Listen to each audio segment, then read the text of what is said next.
بسم الله الرحمن الرحيم. الحمد لله وكفى وهدى وسلام على عباده الذين اصطفى. أما بعد، أعوذ بالله من الشيطان الرجيم. بسم الله الرحمن الرحيم. ولا تلبسوا الحق بالباطل وتكتموا الحق وأنتم تعلمون. صدق اللہ العلی العظیم.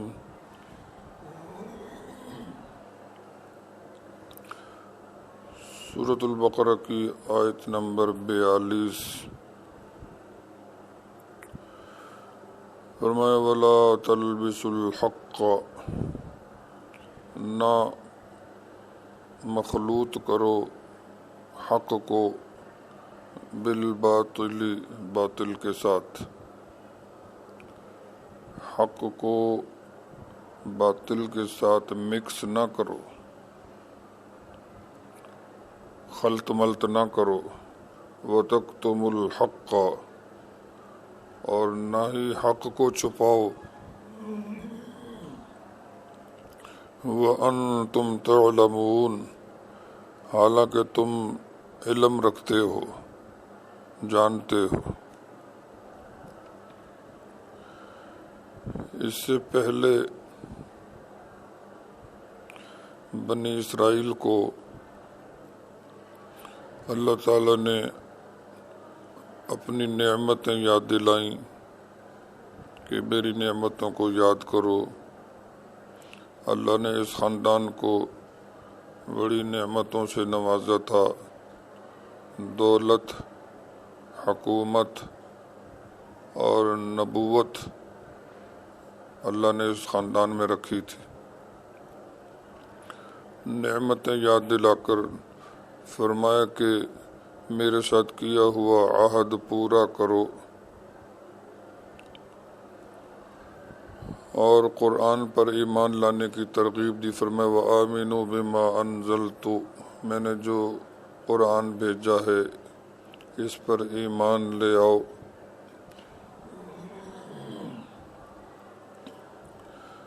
اور آج کی آیت مبارکہ میں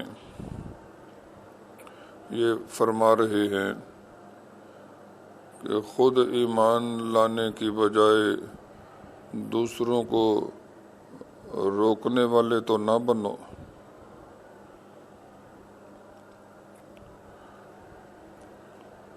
حق سے لوگوں کو محروم کرنا، دور رکھنا کہ وہ حق تک نہ پہنچ سکیں، بجائے اس کے کہ خود حق کو قبول کریں، دوسروں کو حق تک پہنچنے سے روکنا. حق کی ہدایت، صراط مستقیم کی ہدایت، اس پر اخروی کامیابی، کامرانی کا مدار ہے،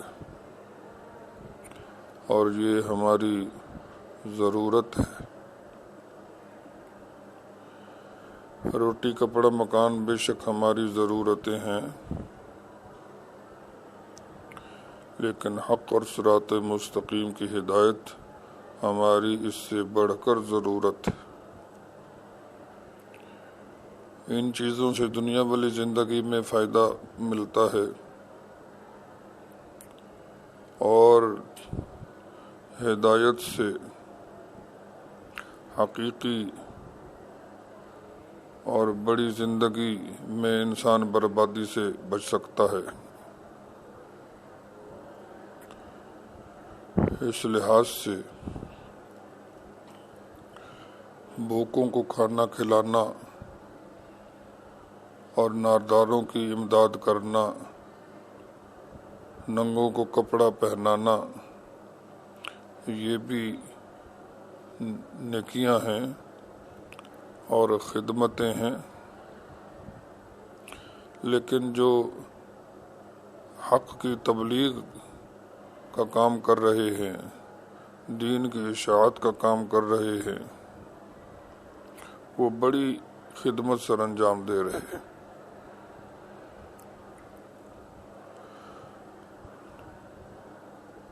اسی طرح حق کو چھپانا کہ لوگ حق تک نہ پہنچ سکیں، یہ بہت بڑا جرم ہے، اور اللہ کا اس پر بہت غصہ ہے۔ قرآن پاک میں دوسرے پارے میں آ رہا ہے، اللہ جل جلالہ نے ارشاد فرمایا کہ جو لوگ ہمارے بھیجے ہوئے حق اور ہدایت کو چھپاتے ہیں، ان الذین یکتمون ما انزلنا من البینات والہدی، تو جو چھپانے والے ہیں فرمایا اولئک یلعنہم اللہ، ان پر خدا کی لعنت، ویلعنہم اللاعنون، اور جتنے بھی لعنت کرنے والے سب کی لعنت۔ اسے تھوڑا آگے چل کر مزید فرمایا کہ اللہ نے جو وحی کے ذریعے سے ہدایت بھیجی ہے، جو اس کو چھپاتے ہیں، پہنچانے کی بجائے پہنچنے سے روکتے ہیں دنیاوی مفادات کے لالچ میں، اور دنیاوی مفادات حاصل کر لیتے ہیں، فرمایا یہ اپنے پیٹ میں آگ بھر رہے ہیں، ما یأکلون فی بطونہم الا النار، یہ جو فوائد حاصل کر رہے ہیں، مال سمیٹ رہے ہیں، یہ پیٹ میں آگ بھر رہے ہیں۔ اور مزید فرمایا ولا یکلمہم اللہ، قیامت کے دن اللہ ان سے بولیں گے بھی نہیں، بات تک نہیں کریں گے ان سے۔ تو اللہ کی سخت ناراضگی ہے ان لوگوں پر کہ اللہ کی بھیجی ہوئی ہدایت کو لوگوں تک پہنچنے سے جو روکتے ہیں۔ تو اللہ تعالیٰ بنی اسرائیل کے خاص طور پر علماء کو اب سمجھا رہے ہیں کہ خود ایمان لانے کی بجائے دوسروں کو روکنے والے تو نہ بنو، اور میں ولا تلبس الحق بالباطل، نہ مخلوط کرو حق کو باطل کے ساتھ۔ وہ کس طرح حق کو باطل کے ساتھ ملاتے تھے؟ جب ان کو کوئی عالم سمجھ کر، دانا سمجھ کر، اہل علم سمجھ کر ان سے پوچھتا حضرت محمد صلی اللہ علیہ وسلم کے بارے میں کہ یہ جو نبی آئے ہیں ان کے بارے میں کیا ارشاد ہے، تو اس کے جواب میں یہ کہتے وہ آخری نبی نے آنا تو ہے، وہ امام الانبیاء، خاتم الانبیاء، وہ آخری نبی نے آنا تو ہے، اور حالات ایسے ہو گئے ہیں کہ ان کے آنے کا وقت وہ ہو چکا ہے، لیکن وہ تو آئیں گے ہمارے اندر، یعنی بنی اسرائیل کے اندر۔ یعنی ایک بات صحیح کے ساتھ دوسری بات غلط ملا دی۔ تو اللہ فرماتے ہیں حق کو باطل کے ساتھ مکس نہ کرو، وَتَكْتُمُ الْحَقَّ، اور حق کو چھپاؤ نہیں۔ نبی پاک صلی اللہ علیہ وسلم کی جو صفات تورات کے اندر بیان ہوئی تھیں ان کو لوگوں سے چھپاتے تھے کہ لوگوں کو ان کا پتہ نہ چل جائے، ان کی روشنی میں وہ آپ کو پہچان نہ لیں، اور جن کو کچھ پتہ چل چکا تھا تو ان کو وہ حق کے ساتھ باطل ملا کر بتاتے تھے تاکہ وہ حق تک پہنچ نہ سکیں۔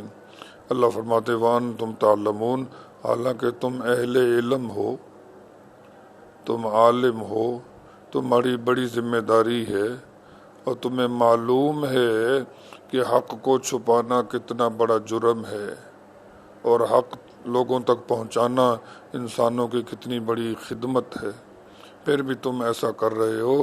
ایسا نہ کرو۔ اللہ جل جلالہ ہم سب پر رحمت فرمائے اور ہمیں ہدایت نصیب فرمائے، نیک توفیق عطا فرمائے۔ وآخر دعوانا ان الحمد للہ رب العالمین۔